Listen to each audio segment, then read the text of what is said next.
ஹல்லேலூயா. கர்த்தருடைய பரிசுத்த நாமத்திற்கு மகிமை உண்டாவதாக. இந்த நாளிலும் உங்கள் ஒவ்வொருவரையும் கர்த்தராகிய இயேசு கிறிஸ்துவின் நாமத்தினாலே வாழ்த்துகிறோம். இன்றைக்கும் அருமையான தேவனுடைய பிள்ளைகளை, உங்கள் வாழ்க்கையில் ஒருவேளை என் வாழ்க்கையில் நான் நன்மையை தேடிட்டே இருக்கேன், ஆனால் என் வாழ்க்கையில் ஒரு நன்மையுமே எனக்கு கிடைக்கலையே, நன்மையே நான் காண முடியலையே என்று சொல்லி ஒருவேளை அங்கலாய்ப்போடு இருப்பீங்கன்னா, உங்களுக்கு தான் இன்றைக்கு கர்த்தர் இந்த வார்த்தையை உங்களை நோக்கி பேசுகிறார். ஆமேன். நன்மை கிடைக்கணும்னு தான் நம்ம எல்லாரும் விரும்புகிறோம். நல்ல காரியம் என் வாழ்க்கையில் நடக்கணும். இப்போ நாம் என்ன செய்யணும்? எதிர்த்தில் வாசிப்பீர்கள் என்றால் சங்கீதம் 125 அதிகாரம் 4வது வசனத்தில், கர்த்தாவே நல்லவர்களுக்கும் இருதயத்தில் செம்மையானவர்களுக்கும் நன்மை செய்யும்.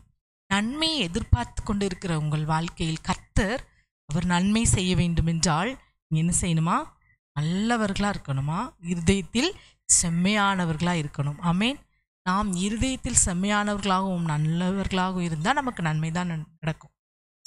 ஷார்ட்டாக சொல்லணும்னா, நாம் நல்லது செஞ்சால் நமக்கு நல்லது நடக்கும். நாம் நன்மை செய்யும்போது நம் வாழ்க்கையில் நன்மை நமக்கு பலனாய் வரும். நாம் தீமை செஞ்சால் நமக்கு தீமை பலனாய் வரும். அவனுடைய கிரியைக்கு தக்க பலனை கர்த்தர் நமக்கு கட்டளையிடுகிற தேவனாய் இருக்கிறார். இதே நீங்கள் வாசிப்பீங்கன்னா நீதிமொழிகள் 17:13 நன்மைக்கு தீமை செய்கிறவன் எவனோ அவன் வீட்டை விட்டு தீமை நீங்காது. இன்றைக்கு உங்கள் வாழ்க்கையில் ஒருவேளை தீமை உங்கள் வீட்டை விட்டு நீங்காதபடி ஒவ்வொரு நாளும் ஒவ்வொரு தீமையை நீங்கள் பார்த்துக்கிட்டே இருக்கீங்களா? ஒருவேளை இந்த வார்த்தை சொல்லப்பட்டது போல நீங்கள் ஒருவேளை உங்களுக்கு நன்மை செய்பவர்களுக்கு நீங்கள் தீங்கு செய்யும்படியான காரியங்களை நீங்கள் செய்து கொண்டிருக்கலாம். ஆமேன். அது எது என்று சொல்லி முதலாவது அதை பார்த்து மற்றவர்களுக்கு நீங்கள் என்னென்ன காரியத்தில் உங்களுக்கு நன்மை செய்தவர்களுக்கு நீங்கள் என்ன தீமை செய்கிறீங்க? நான் வசனம் சொல்லுது பாருங்க, நன்மைக்கு தீமை செய்கிறவன் எவனோ அவன் வீட்டை விட்டு தீமை நீங்காது. நீங்கள் உங்களுக்கு நன்மை செய்தவங்களுக்கு நீங்கள் தீமை செய்து கொண்டு இருப்பீர்கள் என்றால் நீங்கள் தேடுகிற நன்மையை நீங்கள் என்ன செய்ய முடியாது? பெற்றுக்கொள்ள முடியவே முடியாது. அதே நீதிமொழிகள் 11:27 நன்மையை ஜாக்கிரதையுடன் தேடுகிறவன் தயையை பெறுவான், தீமையை தேடுகிறவனுக்கோ தீமையே வரும். ஒன்று நம் வாழ்க்கையில் நன்மை வரணும், இல்லைனா தீமை வரணும். இன்றைக்கு அநேகருடைய வாழ்க்கையில் எதிர்பார்க்கிற நன்மை வராதபடி தீமை வருவதற்கான காரணம் நாம் நன்மையை தேடுவதில்லை, நல்லதை செய்வதில்லை, நன்மையானதை பிறருக்கு செய்வதில்லை. நாம் பிறருக்கு நன்மை செய்யும்போது நம் வாழ்க்கையில் நன்மை என்ன வருமாம்? பலனாய் வருமாம். ஆமேன். அதே நீங்கள் வாசிப்பீங்கன்னா 37:27 தீமையை விட்டு விலகி நன்மை செய் என்றென்றைக்கும் நிலைத்திருப்பாய். தீமையான காரியத்தை மற்றவர்களுக்கு செய்யாதபடி நாம் நன்மை செய்வோம் என்றால் நாம் என்ன செய்வோம்? என்றென்றைக்கும் நிலைத்திருப்போம். அதே நம்ம நன்மை செய்யாமல் இருந்தோம் என்ன ஆகுமா?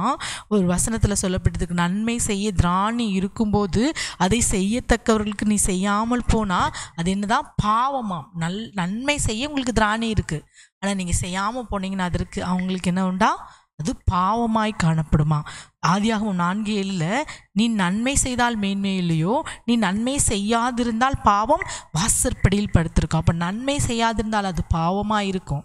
இந்த நன்மை செய்யாத போது பாவம் என்ன செய்யுமா? வாசற்படியில் படுத்திருக்குமா? அப்போ பிறருக்கு என்ன செய்யணும்? கைமாறு கருதாமல் நாம் நன்மை செய்ய வேண்டும். கர்த்தரை நம்பி நன்மை செய்.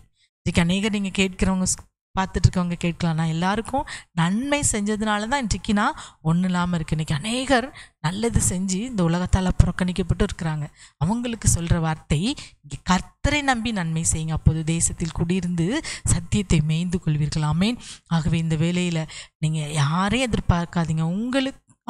உங்களால் முடிந்த நன்மைகளை நீங்கள் செய்யும்போது அதற்கான பிரதிபலன் கர்த்தரிடத்திலிருந்து கட்டாயம் வரும். இதில் மாற்று கருத்தே இல்லை. ஒரு நாள் கர்த்தர் உங்களுக்கு நன்மையை பலனாய் தருவார். அப்போ இன்றைக்கு கேட்கிற சத்தியம் என்ன? நீங்கள் நன்மை செய்தால் உங்களுக்கு நன்மை கிடைக்கும். தீமை செய்தால் தீமை என்ன செய்யாதான்? விட்டு விலகாதான். தீமை உங்கள் வீட்டை விட்டு விலகாதான். ஆகவே நன்மை என்ன செய்வோம்?